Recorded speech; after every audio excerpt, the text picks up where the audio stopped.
Ma jiro weji qurux badan xataa haddaad leedahay waa qolfoof wuxuuna matalayaa muuqaaga laakiin qalbigu waa muraayad waxaana laga daawadaa wax walba oo dhalaal badan waxaana dhaawaca isla waxa dhalaalka badan leh.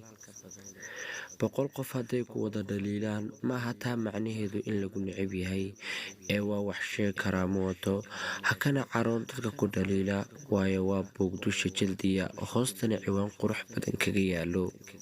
Ma jirayo qof kaa liitaa xataa hadaad adigu aaminto ogow makhluuqu ma kala sarreeyo xataa hadday kala joogaan heer sare waayo xagga ilaahay way ka wada siman yihiin.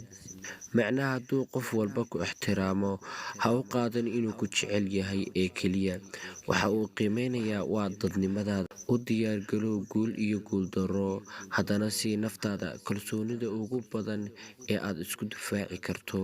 Dadka qaar waa sida iftiinka waxayna naaqusaan mar walba oo ay daciif dareemaan.